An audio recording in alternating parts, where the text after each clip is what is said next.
Hemos hablado de cannabis terapéutico ahora un momento, ahora vamos a entrar en el laboratorio, en cómo se preparan las variedades, las diferentes genéticas, en esta especie de mundo mágico que es casi alquímico, ¿no? De qué es la preparación de las semillas. Explicadme vosotros, ¿qué es DINAFEM? ¿Qué hace DINAFEM? ¿A qué os dedicáis? Bueno, no voy a hacer una propaganda de la empresa tampoco, pero básicamente es un banco de semillas. El segundo a nivel global en producir semillas feminizadas. Y bueno, tenemos un amplio espectro de variedades de genéticas, empezando de genéticas de alto contenido en THC a autoflorecientes, genéticas de CBD, que es lo que estamos desarrollando en los últimos años y me imagino que lo más interesante para la charla de hoy. Y bueno, Tenéis, yo os imagino ahí con vuestras máquinas, vuestros laboratorios, explicarnos un poco qué es lo que hay detrás, con qué máquinas trabajáis, qué es lo que hacéis en vuestro día a día para investigar con estas semillas. Pues DINAFEM tiene su equipo, su laboratorio propio desde 2014, porque hemos realizado que estaba una necesidad prioritaria en cuanto al desarrollo de nuevas genéticas. Tenemos que saber, tenemos que conocer el contenido en cannabinoides de cada variedad exactamente, porque es nuestra responsabilidad en cuanto a los clientes y a los cultivadores. El primer proyecto que hemos tenido es aumentar el nivel de THC de nuestro catálogo de autoflorecientes, porque al principio estaba bastante bajo y poco a poco, generaciones por generaciones, hemos incrementando eso. Y ahora estamos desarrollando un catálogo de variedades de CBD, así que tenemos que conocer el nivel de CBD de cada planta, pero tenemos también la necesidad de verificar la legalidad de cada variedad por cada país. Tal vez sabes que en Suiza el nivel de THC Claro. máximo es de 1%, pero en Italia es del 0,6. Así que antes de vender semillas en esos países, tenemos que asegurarse que son legales, ¿Y eso básicamente. cómo se hace? ¿Plantáis una muestra a partir de una semilla determinada y luego cogéis las plantas, las pasáis por un espectógrafo? ¿Qué hacéis bueno, como CSI de obviamente no semillas? es magia, o sea, tú necesitas la flor para poder analizar Claro. algo. Entonces, sí que, bueno, colaboramos con algunas asociaciones para recibir muestras y también tenemos cultivadores propios que nos facilitan este proceso de análisis. Y para ello, bueno, disponemos de un laboratorio, tenemos dos equipos diferentes. Se llama cromatografía líquida y el otro es cromatografía de gases. Me imagino que es algo abstracto para vosotros igual, pero bueno, básicamente la cromatografía líquida funciona a una temperatura ambiente más o menos, lo que te permite ver los cannabinoides ácidos. Eso igual para alguien que fume no es tan interesante porque al final al fumar o al calentar pues los cannabinoides se decarboxilan, pasan de estado ácido a estado neutro y te hacen el efecto, porque no es el mismo efecto el del ácido que el del neutro. Por ejemplo, entonces, si un productor de aceites no tiene esa información o no sabe cómo hacer debidamente la decarboxilación, te puedes encontrar en ese aceite que todo el cannabinoide no tienes CBD, tienes CBDA y ya no te hace efecto ese aceite si lo tomas oralmente.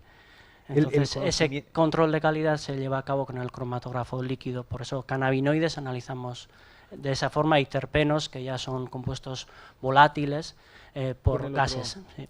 En la composición y el mundo de lo que es los elementos, los diferentes componentes del cannabis en los últimos 20 años, 25 años y desde su descubrimiento en Israel del principio activo, ha habido una explosión. Al principio no conocíamos el THC, luego supimos que el THC era el principio activo de la marihuana, luego apareció el CBD y luego se disparó. Yo ya me he perdido en la cantidad de variantes de THC y de CBD de que disponemos.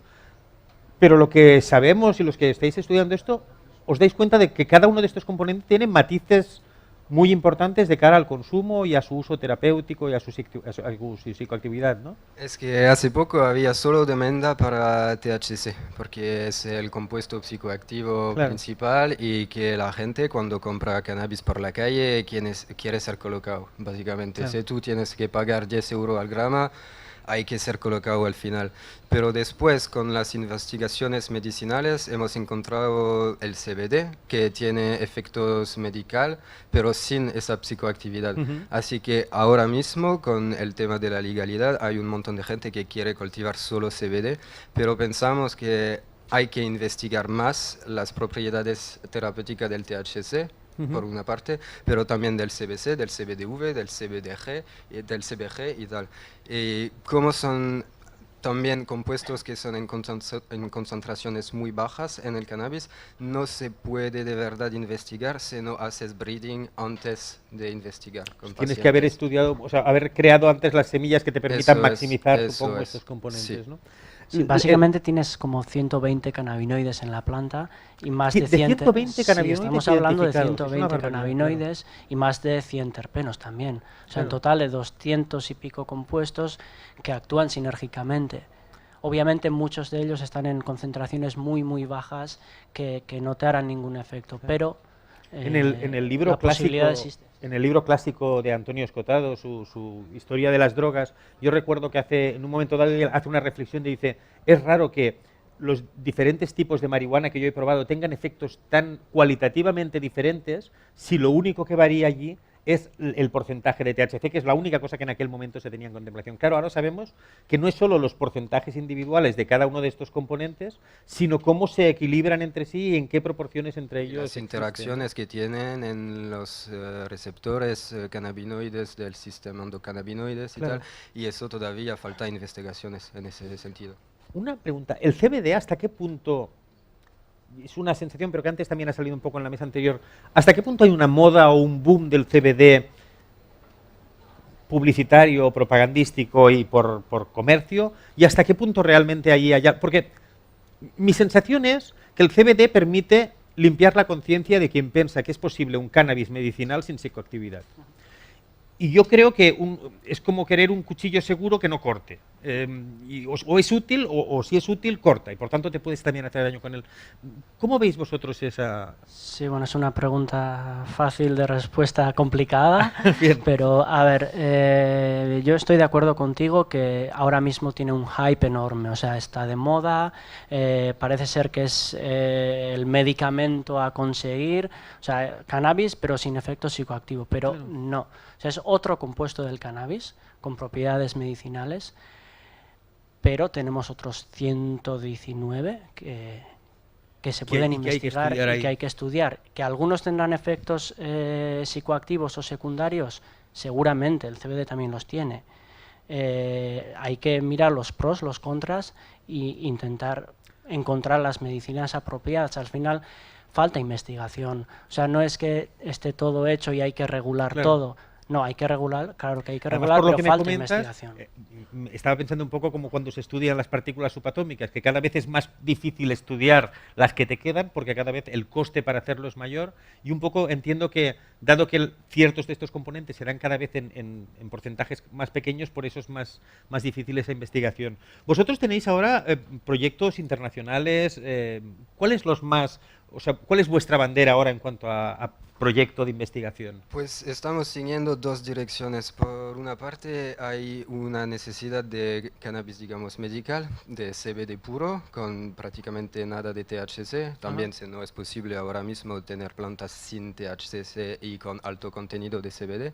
En ese sentido estamos desarrollando genéticas con contenido de CBD de más del 20% hasta el 25%, y eso no nos importa tanto el sabor que tienen esas variedades, porque al final es más o menos para extractar cannabinoides, formular aceites, pílulas, no sé qué. Y por el otro lado, hay un interés más grande por el cannabis light, que, digamos, que es un cannabis que no te coloca, pero que tiene un sabor parecido a las variedades de THC, las más famosas, las americanas, las más famosas que conocemos. En ese sentido, estamos desarrollando nuevas genéticas que tienen un perfil de terpenos más parecido a las variedades clásicas. O sea, el aroma, el gusto va a ser como el del THC, eso como el es. de una variedad cargada con Básicamente THC. es cambiar el THC por el CBD, pero manteniendo todas las Tiene otras todos los características. terpenos para el tema de aromas y de gusto. La pregunta un poco que quería comentaros es también, ¿En qué país ahora en el panorama internacional está habiendo más demanda por esta investigación? Entiendo que Estados Unidos debe ser uno de los puestos claves, pero en Europa quizá, ¿por dónde van los tiros? Pues los países que tienen la legislación la más permisiva. Digamos que en Suiza con 1% de THC podemos adelantar las investigaciones mucho más que en España con 0,2. Porque por lo que sabemos, con un ratio de 1 por 25, digamos 1 de THC por 25 de CBD, puedes encontrar individuales así, pero un ratio más grande es difícil. Así que con 1% de THC puedes conseguir 25% de CBD, pero con 0,2 de THC no vas a subir Claro. el nivel de CBD. Así que las propiedades medicinales no van a salir. Me decías antes que vosotros no hacéis magia, pero en realidad, para muchos cultivadores, en la investigación en semillas en estos últimos años ha hecho mucha magia. Quiero decir, antes el cultivador tenía que sembrar sus machos, sus hembras, separar los machos a tiempo para que no polinizaran. Entonces aparecen las semillas feminizadas y revolucionan, entiendo, el mercado. Luego pasó otro tanto con las autoflorecientes. ¿Hay algo más en el horizonte que nos podáis desvelar que vaya a surgir en los próximos Sí, tiempos? bueno, básicamente lo que te estábamos comentando antes, que bueno, obtener variedades de CBD que tengan el mismo sabor y aroma a las variedades clásicas de THC, eso que es algo que ya estamos llevando a cabo, que tenemos varias variedades conseguidas ya y es un trabajo que lo llevamos también en el laboratorio ya con datos objetivos y estadísticos, que bueno, esta variedad exacta ha conseguido tener el mismo perfil que el del THC. Es algo que lo llevamos en el laboratorio, eso. Estáis colaborando también, creo, con universidades y con el gobierno del País Vasco para hacer un poco la evaluación de cuál es la calidad de las diferentes extracciones o aceites que se dan en el mercado, ¿no? ¿A qué conclusiones habéis llegado al respecto? ¿Cómo está el panorama? Pues todavía no tenemos bastante datos para adelantar conclusiones. Lo que sabemos es que como hay una falta de regulación en general en el mercado del cannabis, medical o no, hay que mostrar a las autoridades del Estado que estamos dispuestos a trabajar en ese sentido, a autorregular lo que hacemos, tener los máximos datos posibles para mostrar la seguridad de los productos y su eficacia también. Básicamente lo que estamos haciendo es un análisis de mercado europeo de contaminantes, de metales pesados, pesticidas, micotoxinas, etiquetado ¿Y estáis apropiado. aún en la fase de análisis? Estamos en la ¿No habéis fase llegado? fase de recogida de muestreos, es un análisis de mercado europeo.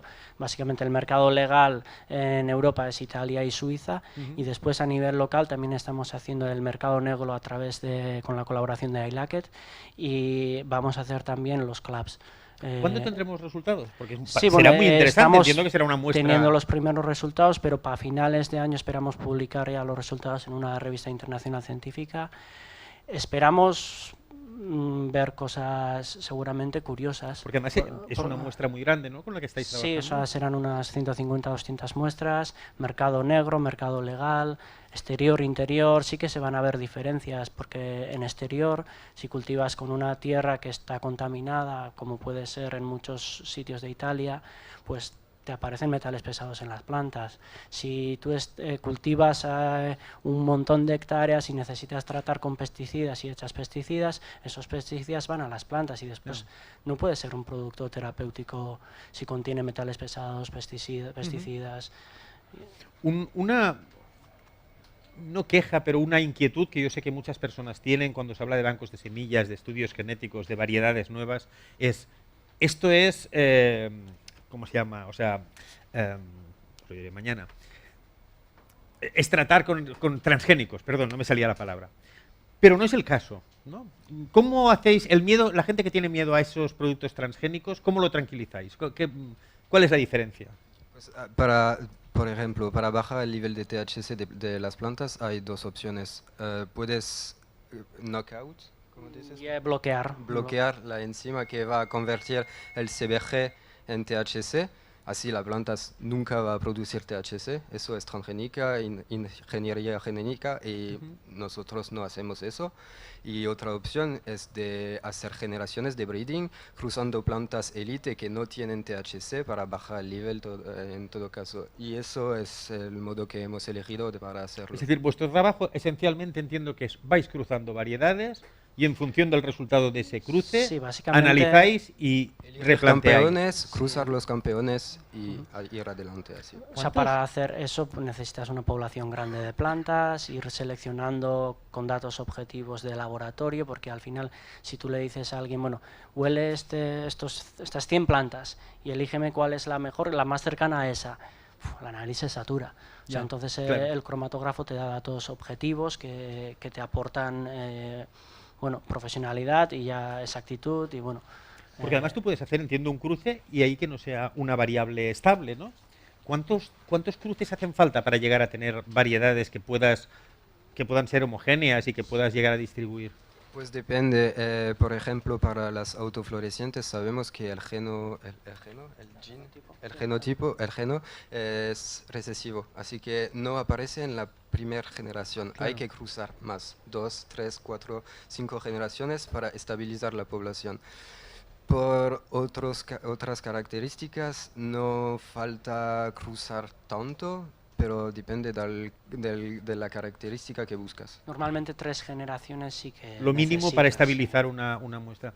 Y luego una pregunta que en esta situación de regulación inexistente o como mínimo muy rara que tenemos legal, ¿habéis tenido problemas con la justicia? ¿O habéis tenido problemas con la policía? ¿Tenéis problemas por este marca de regulación? ¿O vuestro entorno de business está ya muy definido y muy asumido?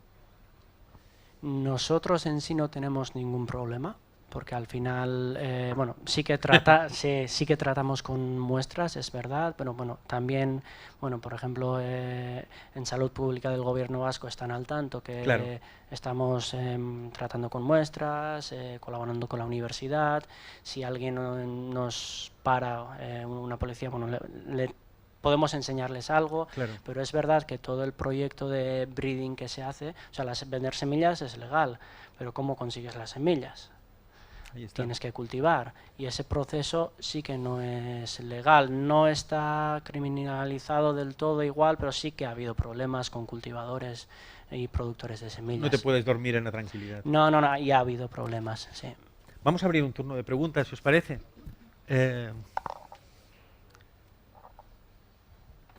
¿Alguien interesado? Ahí. Sí, funciona esto, sí. Funciona, ¿no? Se te oye muy bien. Que no, me ha sorprendido, me parece que falta un poco de imaginación a la hora de pensar en las posibilidades que la revolución del cannabis está trayendo a la planta y a los usuarios.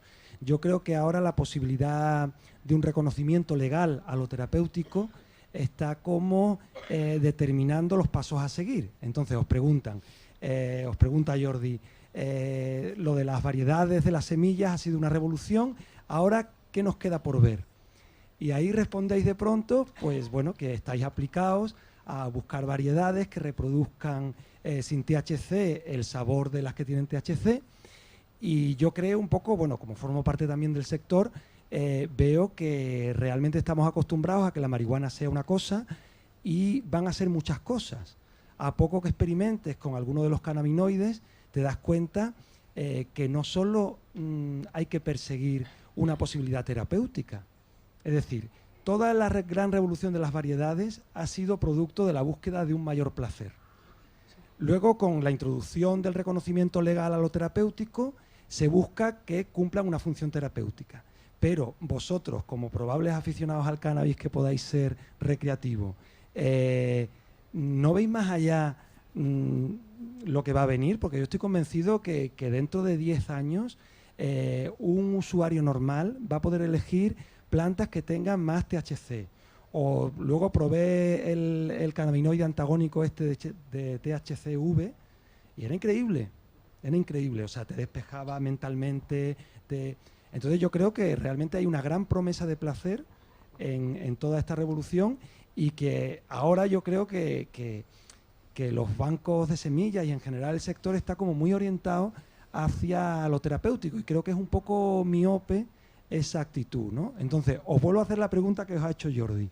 ¿Qué creéis que vamos a ver de aquí a 10 años en el ámbito de la marihuana recreativa para disfrutar? Tú no quieres más CBD, quieres más THC. No, porque me parece que además es una hipocresía que entiendo que la tenemos que asumir como caballo de Troya para que se produzca la legalización. Pero, bueno, tampoco hay que exagerar, ¿no? No sé. Bueno, lo que estábamos comentando antes de desarrollar genéticas de CBD con aromas específicos está enfocado a un mercado recreacional. O sea, ahora mismo, si hacemos un paralelismo con el alcohol, la gente no toma absenta después de currar. Se toma una cerveza o una cerveza sin alcohol, un radler. O sea, el mercado que yo veo en un futuro va a ser todo el abanico, empezando desde la absenta hasta la cerveza sin alcohol. Y el alcohol tiene solo un compuesto activo, que es el etanol. En este caso tenemos una posibilidad infinita donde jugar.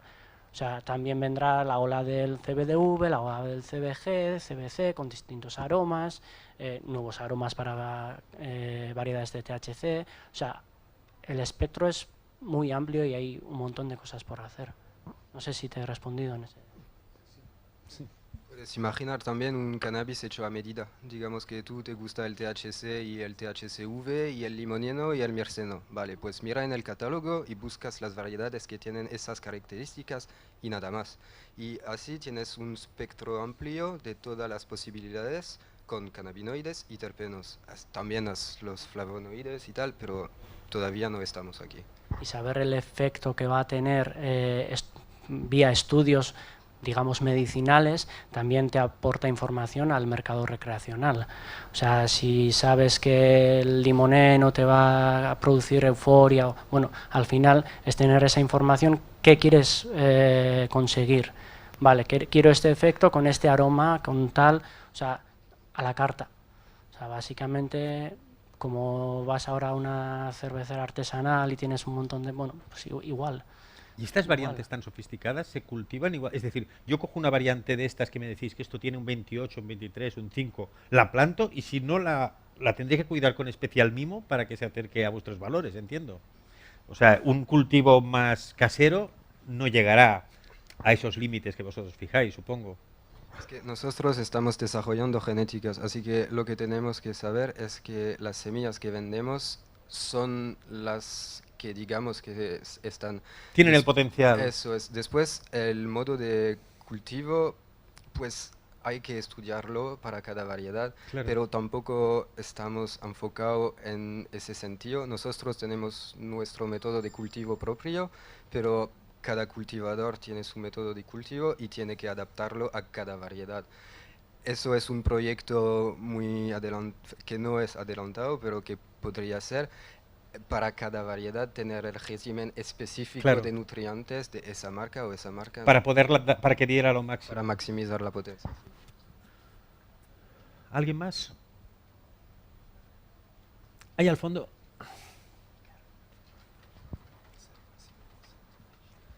Hola, yo empezando por la respuesta que le daría a Marcel, os elaboro la pregunta que estaba pensando, ¿no? Porque yo también estaba pensando qué va a pasar de aquí a 10 años. Creo que tú también lo planteas desde una perspectiva social, lúdica, de disfrute. Y es verdad, porque está tirando el mercado, que también es verdad que para el recreativo el cannabis light y los bancos os estáis enfocando en esta parte también de variedades no psicoactivas que tienen, o sea, bastante demanda. Como dices tú, no todo el mundo bebe whisky o vodka, ¿no? Y va a cosas más ligeras, pero que mantengan las características. Yo mi perspectiva creo que a 10 años no lo sé. Lo que sí está seguro es que el escenario jurídico y regulatorio determina mucho el avance que se puede hacer en el tema de las variedades. Quizás, quiero decir, cuando tú vas a un dispensario en California o sitios donde está regulado, tienes una oferta de más de 100, 150 productos. Igual el primero que va una vez a un dispensario no tiene idea, pero el que está experimentado ya tiene una opción de elegir bastante amplia entre variedades, ¿no?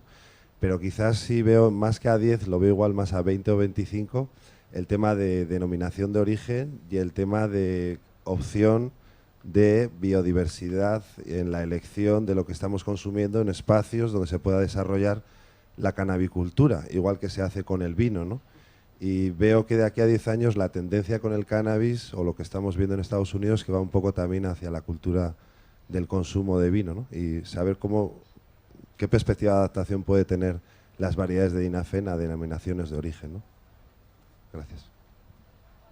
Bueno, al final un mercado legal y un mercado regulado te facilita también el trabajo de breeding que haces. O sea, ahora mismo nosotros estamos utilizando solo un porcentaje muy pequeño del potencial que podríamos tener por cuestiones legales. O sea, si tuviéramos un pabellón enfrente del laboratorio y de las oficinas para poder trabajar en ello, podríamos sacar cosas mejores y más cosas. En ese sentido, pues sí que veo que la oferta podría, bueno, aumentarse y seguramente, como pasa con el vino, pues ya al desarrollar unas variedades específicas, también lanzamientos de variedades solo de una cantidad determinada. El mercado bueno, es cada vez más exigente, entiendo, ¿no? Es sí, decir, con se la- nota, con se la nota legal- que la gente pide cada vez cosas más específicas, entiendo. Creo que ya vamos justitos de tiempo. Si hay alguien más, sería la última pregunta, y si no, lo dejamos aquí. Pues lo dejamos así. Muchas gracias, Pierre. Muchas gracias.